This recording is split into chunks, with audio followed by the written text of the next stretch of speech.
Aujourd'hui, on va parler de 5 montres qui ont littéralement changé l'histoire de l'horlogerie, mais que presque personne ne connaît et pourtant sans elles, la plupart de vos montres préférées n'existeraient probablement pas sous cette forme. On va parler d'un astronaute qui a caché une montre dans sa combinaison spatiale pour la faire passer en douce dans l'espace, d'une montre née d'une discussion dans un cockpit d'avion entre Bangkok et Calcutta, d'un mouvement militaire tellement robuste qu'on le surnomme l'AK-47 de l'horlogerie. Pour la première montre, c'est une histoire assez incroyable. Donc on est en 1953, en plein âge d'or de l'aviation commerciale. Un certain Samuel Gloor, qui est directeur commercial chez Glycine, une marque suisse de Bienne, prend un vol de Thai Airways entre Bangkok et Calcutta. Et à l'époque, c'était pas comme aujourd'hui, les passagers pouvaient littéralement s'asseoir dans le cockpit pendant le vol. Donc Gloor s'installe à côté du commandant de bord, un pilote qui s'appelle Chet Brown, et il commence à discuter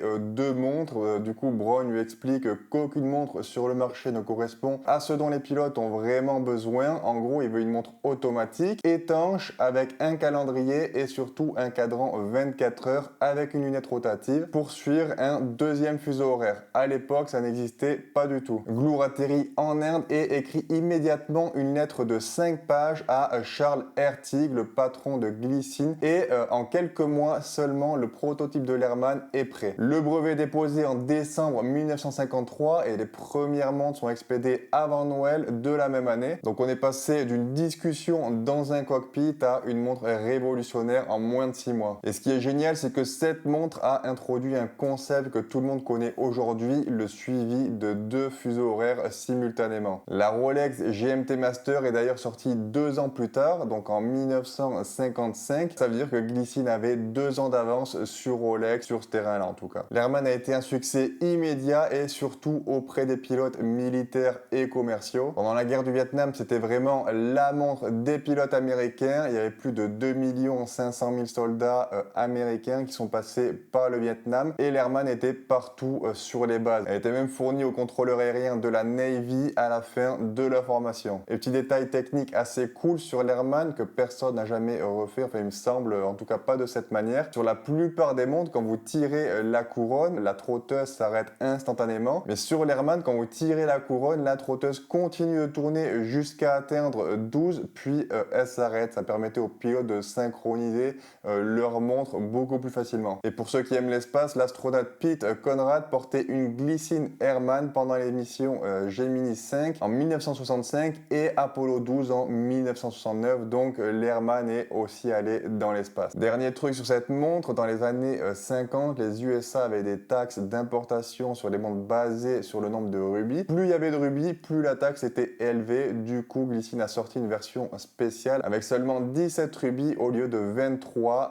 Elle a été appelée l'Airman Special avec le mot spécial écrit en cursive sur le cadran. Donc si vous tombez sur une Airman vintage avec écrit spécial, c'est pas un modèle amélioré, c'est juste une version avec moins de rubis pour payer moins de taxes aux douanes américaines. Une petite pause dans la vidéo pour vous dire qu'on vient d'ajouter des bracelets universels mèche à maille milanaise sur Braxen. La qualité est mieux que ce qu'on trouve chez la plupart des autres marques. On a une belle boucle bien solide et des maillons pleins aux extrémités. C'est pas de la tôle pliée comme on voit presque toujours sur ce type de bracelet. Et ils sont aussi garantis à vie comme tous les autres bracelets métal qu'on fait avec Braxen. Je vous mets le lien en description. Pour la deuxième montre, ça se passe en 1969. Il y avait une course secrète entre les plus grands noms de l'horlogerie suisse pour savoir qui allait sortir le premier chronographe automatique de l'histoire. D'un côté, Seini travaillait sur l'El Primero depuis 1962, donc ça faisait 7 ans qu'il bossait dessus. De l'autre, on avait un consortium de marques comprenant Heuer, Hamilton, Breitling et Dubois des Pras, du coup tous les 4 qui développaient ensemble le calibre 11. Et pendant que les Suisses se battaient entre eux, Seiko, tout seul dans son coin au Japon, développait le calibre 61-39 sans que personne ne soit au courant. Et en mai 1969, avant même que les Suisses ne présentent leur montre au salon de Bâle, Seiko commercialisait déjà le 61-39 Speed Timer sur le marché japonais. C'est probablement le premier chronographe automatique jamais mis en vente au public. C'est un fait qui est encore débattu aujourd'hui par les collectionneurs puisque Heuer a présenté le sien à Bâle en avril 1969 et Zenith peu après, mais en termes de disponibilité réelle en magasin, pour un client qui veut l'acheter, Seiko était les premiers. Et en plus de ça, techniquement, le 6139 était supérieur sur plusieurs points.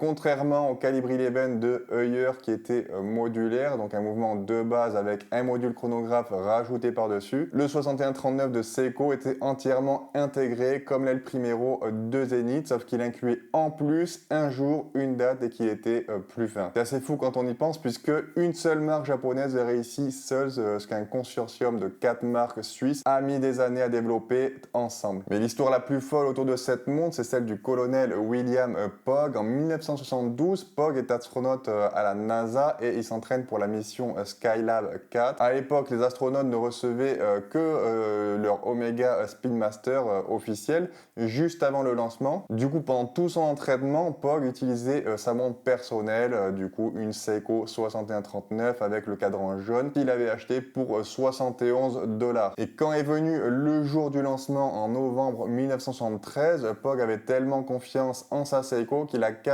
dans sa combinaison de vol et il l'a emmené dans l'espace sans autorisation de la NASA. Du coup, il portait les deux montres en même temps, la Speedmaster officielle et sa Seiko 6139. Il utilisait la Seiko pour chronométrer les allumages de moteur, un truc qui est absolument critique pour la survie de l'équipage. Donc en gros, il confiait sa vie à une montre japonaise à 71 $ plutôt qu'à l'Omega officiel de la NASA et heureusement la Seiko a fonctionné parfaitement pendant toute la mission. Et du coup en plus ça fait de la Seiko 6139 le premier chronographe automatique à avoir été dans l'espace 10 ans avant l'Asin 142 qui revendiquait ce titre. Et ce qui est drôle c'est que cette histoire n'a été découverte qu'en 2006 quand un passionné du New Jersey a trouvé des photos de Pogge justement en train de porter sa Seiko jaune à bord de Skylab. Aujourd'hui sur le marché vintage, une Pogge en bon état, ça se trouve encore pour des prix raisonnables comparé à ce que ça représente historiquement, en tout cas d'après moi. C'est sûrement l'une des montres vintage les plus importantes qu'on puisse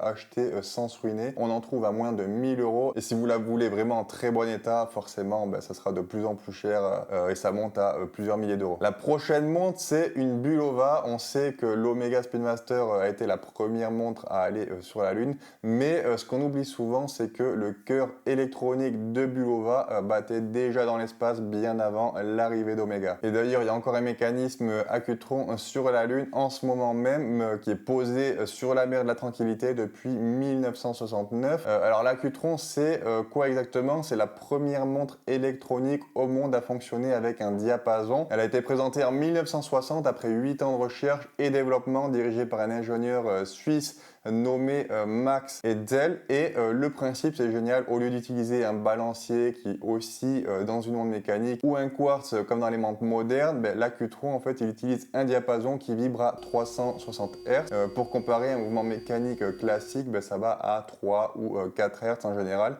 Donc le diapason de l'Accutron il vibre littéralement 100 fois plus vite. Et grâce à ça la précision était d'environ 1 minute par mois, soit 2 secondes par jour à l'époque. C'était absolument inédit, aucune montre ne pouvait rivaliser. Et il y a un détail que j'adore, la montre en fait elle fait pas tic-tac, elle émet un espèce de bourdonnement très léger. Et d'ailleurs leur slogan marketing c'était It doesn't tick, it hum, parce que ça faisait et du coup la trotteuse elle se déplace de manière ultra fluide et continue puisque la fréquence était beaucoup plus élevée que ce qu'on a dans les mouvements automatiques. Pour la petite histoire, le premier modèle Accutron, le Space View, n'était même pas censé être vendu. C'était un modèle de démonstration sans cadran qui a été envoyé dans les vitrines des bijoutiers pour que les clients puissent voir le mécanisme du diapason à travers le verre. Sauf que les clients en fait ils ont tellement adoré ce design que Bulova a décidé d'en faire un modèle de production. C'est devenu le modèle le plus iconique de la marque et aujourd'hui le plus recherché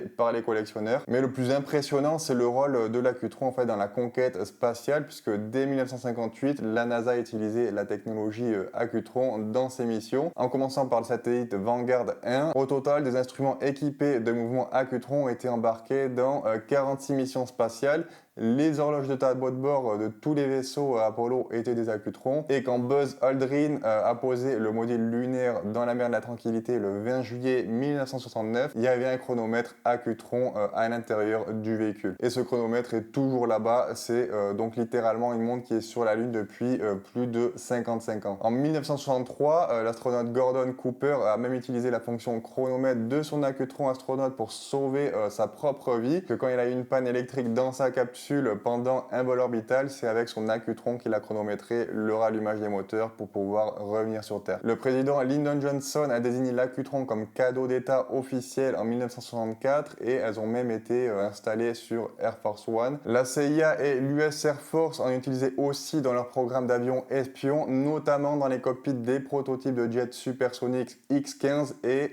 du fameux avion espion A-12 Oxcar, l'ancêtre du SR-71 Blackbird. L'accutron a aussi été la première montre certifiée pour les chemins de fer américains. Avant ça, les compagnies ferroviaires avaient des exigences de précision très strictes pour éviter les collisions, puisque la coordination des arrivées et des départs dépendait entièrement de la précision des montres des cheminots. Mais ensuite, l'arrivée du quartz a malheureusement tué le diapason à la fin des années 70 et la production s'est arrêtée en 1977 après plus de 5 millions d'exemplaires vendus quand même. Maintenant, on va parler de Doxa, puisque quand on parle de montre de plongée légendaire, tout le monde cite la Submariner, la 50 Fathom, la Seamaster, mais la Doxa Sub 300, personne n'en parle et pourtant elle a inventé des choses que toutes les autres ont ensuite copiées. En 1977, Doxa, une petite marque suisse du loch fondée en 1889, sort la Sub 300 au salon de Bâle,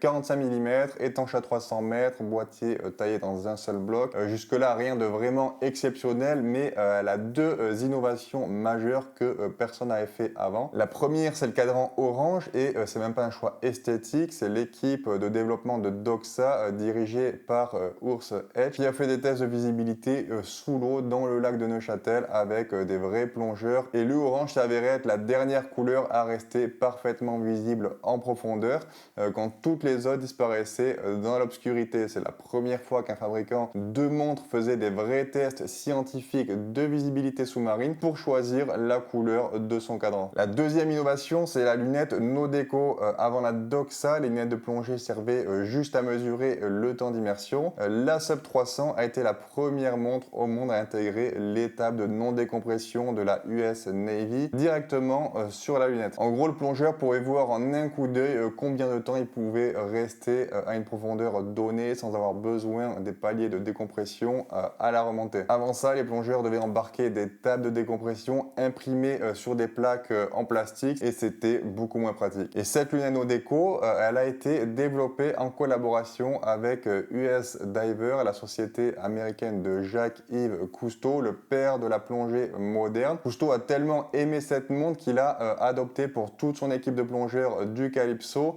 Quand vous regardez les images de l'émission L'Odyssée sous-marine du commandant Cousteau, les plongeurs qui entrent dans l'eau portent quasiment tous des Doxa Sub 300. Cousteau a même négocié un accord de distribution exclusif pour les États-Unis à travers sa société US Diver. Les modèles vendus en Amérique avaient le logo Aqualung imprimé directement sur le cadran. Et en 1969, Doxa a sorti la Sub 300T Conquistador, qui était l'une des premières montres de plongée équipée d'une valve à hélium. Et le truc, c'est que cette valve, elle a été co-développée avec Rolex et ensuite Rolex l'a aussi intégrée dans la Seedweller. Et dernier point amusant, l'auteur de roman Clive Cussler, celui qui a écrit la série Dirk Pitt avec des thrillers d'aventure sous-marine, était un vrai explorateur maritime et il portait toujours une Doxa orange. Son personnage fictif, Dirk Pitt aussi, ça a contribué à faire de la Doxa une montre qui était culte dans la culture populaire, même si elle reste un peu méconnue du grand public. On va finir cette liste pas avec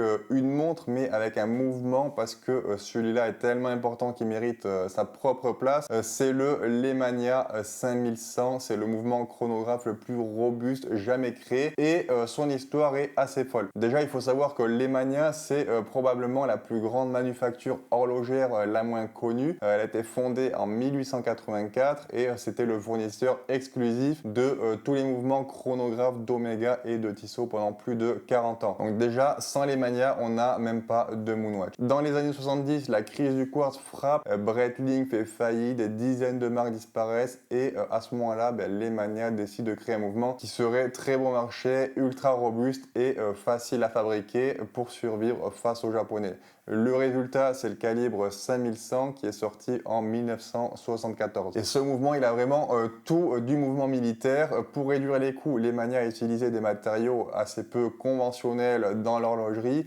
Certains engrenages sont en nylon auto-lubrifiant au lieu de métal. Les platines sont embouties dans des feuilles de métal au lieu d'être usinées individuellement. Ils ont vraiment tout fait pour simplifier l'assemblage et la maintenance. C'est pas beau, mais ça marche pendant des décennies et n'importe quel horloger peut le réparer avec des outils basiques. La particularité technique du 5100 qui le rend si adapté à l'usage militaire, c'est son compteur de minutes central. Sur la plupart des chronographes, les minutes écoulées sont affichées sur un petit sous-cadran qui est tout petit et donc assez dur à lire rapidement en tout cas. Sur le 5100, l'aiguille des minutes du chronographe est au centre du cadran sur une échelle de 60 minutes et du coup c'est visible sur toute la circonférence. C'était fait pour qu'en situation de stress, un pilote ou un soldat peut lire le chrono en un quart de seconde sans effort. Il y a un détail technique qui est assez intéressant pour les connaisseurs, le 5100 est un des seuls mouvements chronographes où un choc violent n'affecte quasiment pas la trotteuse du chrono. Sur la plupart des chronographes, il y a une roue intermédiaire qui transmet le mouvement à l'aiguille des secondes du chrono et cette roue est très sensible au choc. L'aiguille peut sauter ou s'arrêter. Le 5100, lui, il utilise un système d'entraînement direct qui est quasi insensible au choc. C'est un mouvement qui est vraiment fait pour les situations extrêmes. Le résultat, c'est que l'armée allemande l'a adopté pour ses pilotes. L'OTAN l'a aussi utilisé. L'armée de l'air espagnole, italienne, sud-africaine, suédoise, argentine, kenyane, vénézuélienne aussi. Et en 1985, le professeur Reinhard Führer a porté une ZIN 140 équipée du mouvement 5100 pendant la première mission spatiale allemande Space Lab, ce qui en fait le deuxième mouvement de chronographe automatique dans l'espace après la Seiko 6139 dont on a parlé juste avant. Mais voilà, le 5100 il n'était pas beau, il utilisait du nylon et du plastique, il était absolument pas fait pour être vu à travers un fond transparent. Et quand l'industrie horlogère suisse a décidé dans les années 2000 que le look et les finitions comptaient plus que la robustesse, le Swatch Group qui possédait Lemania a arrêté la production vers 2003 malgré les protestations des militaires qui l'utilisaient encore. ZIN a ensuite mis 7 ans à développer son propre mouvement, le SZ01, pour reproduire les fonctionnalités du 5100, ce qui montre à quel point ce mouvement était irremplaçable. Voilà pour ces 5 montres légendaires. Le point commun de toutes ces montres finalement, c'est qu'elles ont été créées pour répondre à un besoin réel. La Glycine Airman pour les pilotes qui traversaient le monde, la Seiko 6139 pour les passionnés de course, la Bulova Qtron pour la précision absolue, la Doxa Sub 300 pour les vrais plongeurs et le Lemania 5100 pour les militaires en situation extrême. C'est des montres qui ont été conçues pour fonctionner, pas pour décorer, et c'est cette philosophie qui me plaît le plus dans l'horlogerie. C'est aussi ce qu'on a fait avec BB Gear pour la montre Impact TLD, qui est faite pour les tireurs longue distance. Donc si vous cherchez une vraie tool watch, vous pouvez visiter la boutique BB Gear, le lien est en description et on se retrouve très vite pour une nouvelle découverte horlogère.